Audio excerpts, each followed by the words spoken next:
ताकि आवश्यकता पड़ने पर तेजी से हस्तक्षेप करने की क्षमता बना सके। मतलब वो सीरिया से जो है छोटे जो जो उसके बेसिस है वो वहाँ से विड्रॉल कर रहा है, जो अमेरिका है अपनी बेसिस को विड्रॉल कर रहा है, वो ऐसी जगह स्थित कर रहा है जहाँ से वो एक तरीके से यहाँ पे कहना चाह रहा है कि यहाँ जहाँ से वो ईरान पे नज़र रख सके और ईरान पे किसी भी तरीके से मतलब एकदम से तेज़ी से वो हमले की सिचुएशन में आ सके। उसका उद्देश्य निरस्त्रीकरण होगा ताकि ईरान को कमज़ोर किया जा सके और भविष्य में किसी भी आक्रमण को कम खर्चीला बनाया जा सके। कल इराक के खिलाफ संयुक्त राज्य अमेरिका यूनाइटेड किंगडम के साथ साझेदारी में बेंजामिन नेतन्याहू ने कहा था। बहुत अभिनंदन है दोस्तों आपका फिर से चैनल में। मेरा नाम दिवाकर है और दोस्तों जैसे कि मैंने आपको पिछली बार कहा था कि मैं आपके लिए कुछ खास लेके आऊँगा, कुछ ऐसी जानकारी लेके आऊँगा जो बहुत ही ऑथेंटिक होगी और जिस पे आप निर्भर कर सकते हैं, निर्भरता दिखा सकते हैं और उस पर विश्वास कर सकते हैं। क्योंकि भाई मैं ईरान के अंदर हूँ, I am in Iran right now.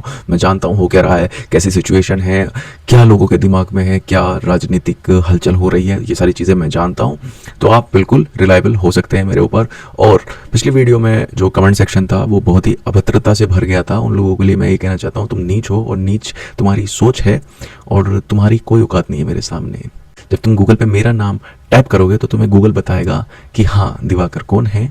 जब तुम अपना नाम टाइप करोगे गूगल पे तो गूगल तुमसे कहेगा भक बहन। खैर इस चीज़ को अलग रखते हैं और भाई सभी से मैं ये कहता हूँ कि अपने व्यवहार को अच्छा रखें। मेरी फैमिली में क्या हो रहा है क्या नहीं हो रहा है ये मैं जानता हूँ। मेरी बैंक अकाउंट में कितना रुपया है कितना नहीं है ये मैं जानता हूँ। मैं अपनी बीवी को कैसे रख रहा हूँ कैसे नहीं रख रहा हूँ ये मैं जानता हूँ। मैं अपने इन लॉज के यहाँ रह रहा हूँ कैसे रह रहा हूँ कैसे नहीं रह रहा हूँ ये मैं जानता हूँ। तुम लोग मेरी ज़िंदगी का एक छोटा सा हिस्सा देखते हो तो तुम्हें कुछ नहीं पता क्या हो रहा है। फिलहाल हम लोग आगे मूव करते हैं और इन नीच लोगों को इनके हाल पे छोड़ देते हैं। इनका कुछ नहीं हो सकता। ये धरती पे बोझ है, देश पे बोझ है, अपने माँ बाप पे बोझ है और इनकी कोई औकात नहीं है, ना आप लोगों के सामने ना मेरे सामने। So for these people just ठीक है। आगे बढ़ते हैं और बहुत ही ज़्यादा इंपॉर्टेंट चीज़ आज मैं यहाँ पे डिस्कस करने वाला हूँ दोस्तों। सबसे पहले तो मैं आपको ये बताने वाला हूँ कि ईरान के अंदर जो लोगों के भीतर का जो माहौल है वो कैसा है, लोग क्या सोच रहे हैं, लोग क्या जानना चाहते हैं, क्या लोगों को लगता है कि युद्ध होगा, क्या लोगों को लगता है युद्ध नहीं होगा, आखिर ईरान का क्या होगा, what will happen in Iran in next days, क्या वॉर होगी क्या नहीं होगी, क्या अमेरिका अटैक करेगा या नहीं करेगा, मैं आपको बताने वाला हूँ। कैसे बताने वाला हूँ, पहली बात तो मैं आपको ये चीज़ बता रहा हूँ, आपको मैं जो मेरे पास सोर्सेज है उनसे लिख के दे रहा हूँ कि भाई ईरान पे कभी भी कोई अटैक नहीं होगा। Iran is a powerful country और उसकी जियोग्राफिकल सिचुएशन बहुत अच्छी है। अगर ईरान पे कुछ भी होता है तो पूरे दुनिया के बाज़ार पे असर पड़ेगा, खास तौर से क्रूड ऑयल, पेट्रोकेमिकल्स, सबकी बैंड बच जाएगी, सबके रेट बढ़ जाएंगे। इसलिए बहुत ही रेयर पॉसिबिलिटीज़ है कि कुछ अटैक हो।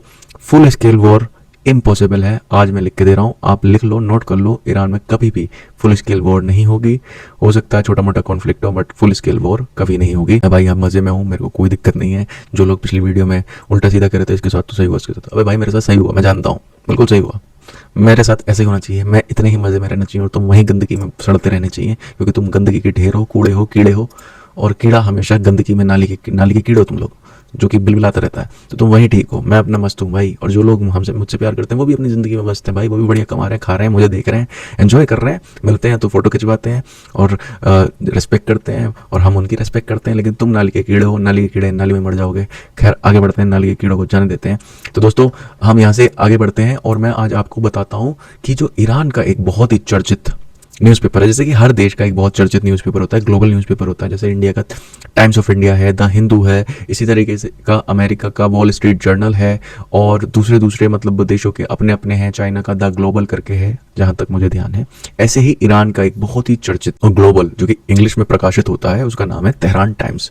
मैं आज आपको तेहरान टाइम्स की बहुत ही अच्छी अच्छी न्यूज़ बताने वाला हूँ जिसमें तेहरान टाइम्स ने जो राजनीतिक विश्लेषण करके और बताया है कि किस तरीके से अमेरिका जो है प्लानिंग प्लॉटिंग कर रहा है, अमेरिका दूसरे देशों को दबाने की कोशिश करता है। यहाँ पे 4-5 खबरों का मैं यहाँ पे आपको जिक्र करूंगा। तो यहाँ पे सबसे पहले जो सबसे इंपॉर्टेंट खबर है भाई वो मैं आपको हिंदी में पढ़ के सुनाऊंगा ताकि सब लोगों को समझ में आ जाए। तो भाई सबसे पहले तो इन्होंने जो इस खबर पे जो एक फोटो लगा रखा है वो यहाँ पे टॉयलेट्स लगा रखी है, टॉयलेट्स जैसे कि आप देख रहे हो। तो ये टॉयलेट्स की फोटो है, मेरे ख्याल से ये उस चीज़ को दर्शा रहा है जो अमेरिका का वॉरशिप है जिसमें कुछ प्रॉब्लम हो गई है और वो सोल्जर्स आपस में लड़ पड़े हैं, ऐसा मैंने सुना है। तो यहाँ पे लिखा है ये जो न्यूज़ है ये सोहेला जरफान की न्यूज़ है, मैं अगर सही प्रोनाउंस कर रहा हूँ तो। ये जो आर्टिकल लिखा गया है सोहेला जरफाम इन्होंने लिखा है आर्टिकल और 24 फरवरी यानी कि कल का ये आर्टिकल है। इसमें लिखा हुआ है भाई Trump admit his help on the way means a bad day for Iranians. बहुत ही बुरा तंज है ये। और मैं आगे पढ़ता हूँ इसके बारे में, ये हिंदी में क्या है, मैंने इसको पूरा हिंदी में ठीक तरीके से जो है ट्रांसलेट करके आपको दिखाता हूँ। अच्छा, ट्रांसलेट वाला कोई कमेंट आया था क्या?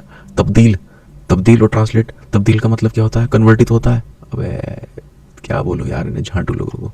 ठीक है, चलो यहाँ पे लिखा हुआ है पश्चिम में बसे बीमार हाल ईरानी विपक्ष।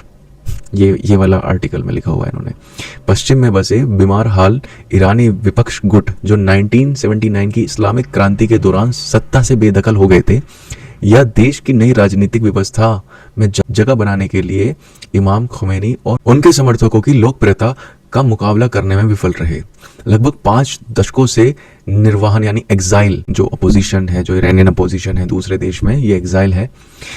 इस दौरान वो मुख्य रूप से पुरानी यादों और नाराजगी के सहारे जीते रहे हैं। मतलब कितना बुरा तंज है। साथ ही उन लाखों की राशि पर निर्भर हैं जो उन्होंने राष्ट्र से हड़प ली थी। वे उस दिन की कल्पना करते रहते हैं जब ईरान वे वापस लौट सकें, पुराने प्रतिद्वंदियों से सामूहिक रूप से बदलाव ला सकें और शंभू शासक के रूप में फिर से सत्ता हासिल कर सकें। तो ये जो आर्टिकल है ये एक तरीके का तंज है जो ईरानियन अपोजिशन जो बाहर देशों में रह रहा है उसको लेके ये बहुत बुरा एक तंज है।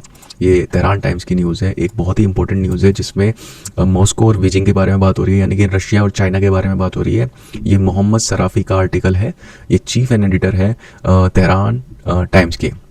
तो ये यहाँ पे लिखते हैं, ये भी 24 फरवरी की न्यूज़ है। ये यहाँ लिखते हैं what will Moscow and Beijing do with a potential providing ground question. अंतर्राष्ट्रीय व्यवस्था कम से कम जिस रूप में हम उसे समझते हैं, एक्चुअली ये रशिया और चाइना की एक ज्वाइंट स्टेटमेंट है, वह अतीत की वस्तु मानी जाएगी। 3 जनवरी की आधी रात के तुरंत बाद कारागास में जो हुआ इस बात का एक प्रतीकात्मक संकेत है। संयुक्त राज्य अमेरिका की सरकार ने, जिसे केवल गैंगस्टर जैसी हरकत कहा जा सकता है, एक संप्रभु राष्ट्र के वैध राष्ट्रपति और उनकी पत्नी का अपहरण कर लिया, यानी कि यहाँ वेनेजुएला की बात हो रही है।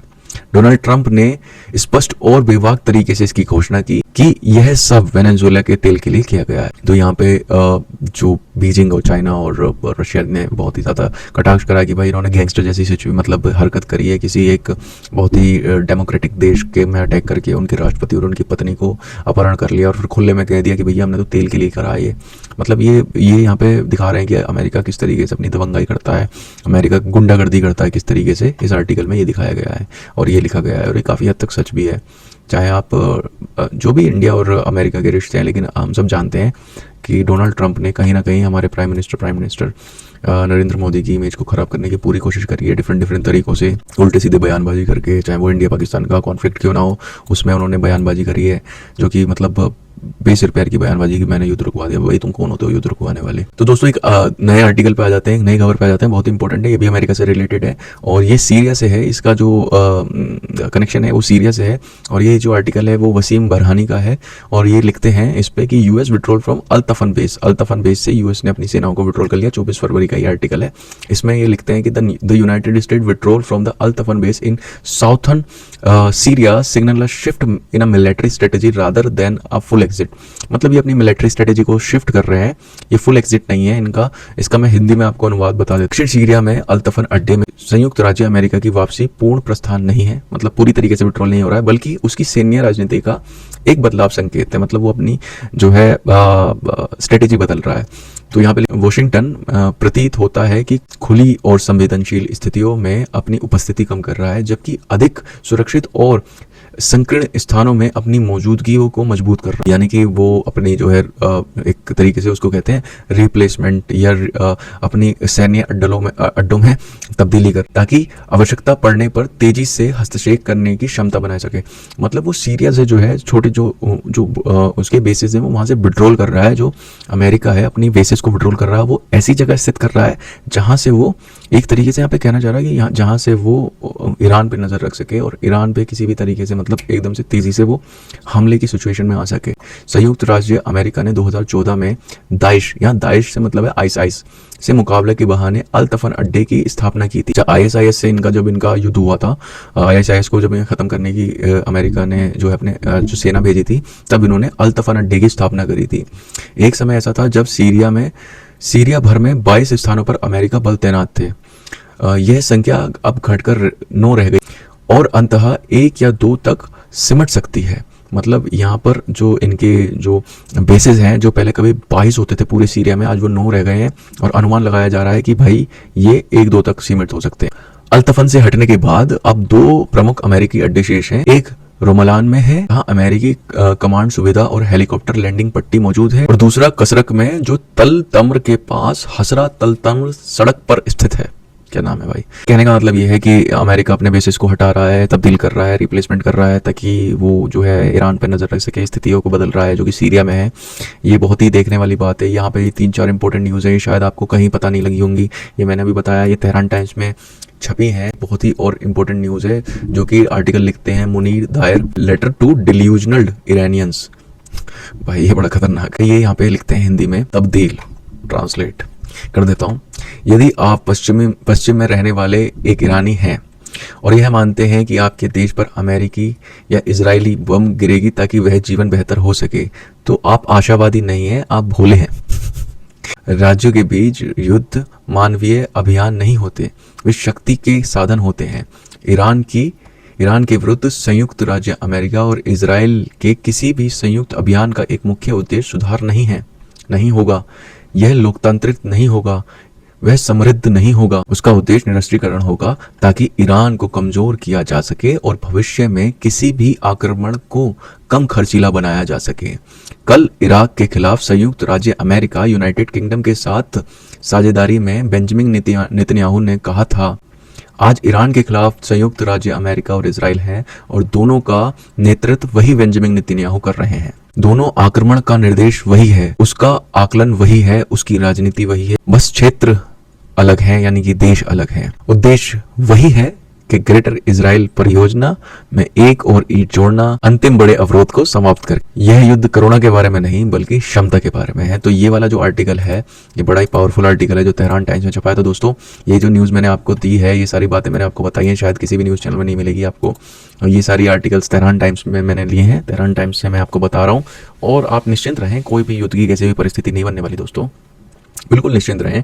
जो आप इंडियन न्यूज़ मीडिया में देखते हैं वो वाहियात है, वो 24 घंटे अपनी टीआरपी के चक्कर में, और एक चैनल तो ऐसा ही है कि भैया वो तो 24 घंटे न्यूज़ में वॉर ही दिखाता रहता है, उसके तो न्यूज़ में ही वॉर हाउस है।